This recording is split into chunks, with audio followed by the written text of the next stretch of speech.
السلام عليكم. النهارده في فيديو مهم جدا عشان التركيز بتاعت الامتحانات. انا عارف دلوقتي احنا ايام امتحانات شهر 5 وشهر 6 وعشان المذاكره، فعايزين نقول ادويه كده تكون سعرها معقول وتساعد ولادنا ان هم يركزوا ان شاء الله في الامتحانات والكلام ده كله ان شاء الله. فاول حاجه واشهر حاجه، حتى كنت لسه عامل عليها فيديو من شويه، الاوميجا 3. الاوميجا 3 ده دواء مصري، اوميجا 3 بلس ده، وبيتاخد مرتين او 3 مرات في اليوم. بيتاخد مرتين او 3 مرات في اليوم، تمام؟ ما يتاخدش اكتر من كده يعني. ومعاه ويتاخد معاه دواء اسمه جينكو بايلوبا.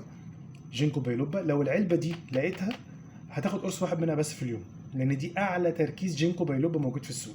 لو ما لقيتهاش هات اي حاجه تاني فيها جينكو بايلوبا، بس هتتاخد 3 مرات في اليوم، لان دي تركيزها 260، واعلى حاجه بعدها في السوق حاليا موجوده يا 40 يا 80، فبالتالي هاخد 3 مرات في اليوم منها. لكن لو دي اللي لقيتها هتاخد منها مره واحده بس. وان شاء الله نركز، وان شاء الله بالتوفيق واعلى الدرجات في الامتحانات ان شاء الله. السلام عليكم.